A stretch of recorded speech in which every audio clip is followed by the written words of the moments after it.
Chapter 2, The Individual. In our last lesson, we stated that we considered the secret of success to consist principally of the free expression of the individual, the I. But before you will be able to apply this idea successfully, you must first awaken to a realization of what the individual, the I within you, really is.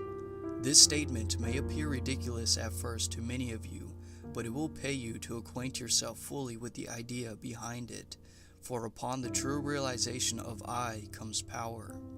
If you will stop to take stock of yourself, you will find that you are a more complex being than you had at first considered yourself to be. In the first place, there is the I, which is the real self or the individual. And there is the me, which is something attached to or belonging to the I, the personality. For proof of this, let the I take stock of the me, and it will find that the latter consists of three phases or principles. In other words, 1, the physical body, 2, the vital energy, and 3, the mind. Many people are in the habitat of regarding their bodies as the I part of them, but a little consideration will show them that the body is but a material covering, or machine through which and by means of which the I is able to manifest itself. A little thought will show that one may be vividly conscious of the I am part of himself, while totally oblivious to the presence of the physical body. This being so, it follows that the I is independent of the body, and that the latter falls into the me classification. The physical body may exist after the I has left it. The dead body is not the I. The physical body is composed of countless particles which are changing places every moment of our lives. Our body of today is entirely different from our body of a year ago. Then comes the second principle of the me, the vital energy, or what many call life. This is seen to be independent of the body, which it energizes, but it, too, is transitory and changeable, and readily may be seen to be but a something used to animate and energize the body, an instrument of the I, and therefore a principle of the me. What then is left to the I to examine and determine its nature? The answer that comes naturally to the lips is, quote, "the mind by which I know the truth of what you have just said," end quote. But stop a moment. You have said, speaking of the mind, by which I know. Have you not, in saying this, acknowledged the mind to be as something through which the I acts? Think a moment. Is the mind you? You are aware that your mental states change, your emotions vary, your feelings differ from time to time, your very ideas and thoughts are inconsistent and are subject to outside influence, or molded and governed by that which you call I, or your real self. Then there must be something behind mental states, ideas, feelings, thoughts, etc., which is superior to them all, and which knows them, just as one knows a thing apart from itself, but which it uses. You say, I feel, I think, I believe, I know, I will, etc., etc. Now, which is the real self? The mental states just mentioned, or the I, which is the subject or real cause of the mental phenomena? It is not the mind that knows, but the I which uses the mind in order to know.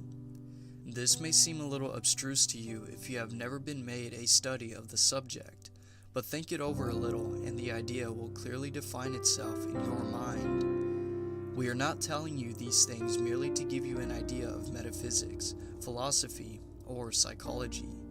There are many books that go into these matters at length and in detail, so it is not for that reason. The real reason is that with the realization of the I, or real self, comes a sense of power that will manifest through you and make you strong. The awakening to a realization of the I in its clearness and vividness will cause you to feel a sense of being and power that you have never before known. Before you can express individuality, you must realize that you are an individual, and you must be aware of this I within you before you can realize that you are an individual. The me side of you is what is called personality. To the outer appearance of yourself, your personality is made up of countless characteristics, traits, habits, thoughts, expressions, and motions. It is a bunch of peculiarities and personal traits that you have been thinking was the real I all this time, but it is not. Do you know what the idea of personality arose from? Let us tell you. Turn to the pages of any good dictionary, and you will see that the word originated from the Latin word persona, meaning a mask used by actors in ancient times, and which the word in turn was derived from two other words, sonar, meaning to sound, and per, meaning through. The two words combine meaning to sound through, the idea being that the voice of the actor sounded through the mask of the assumed personality or character.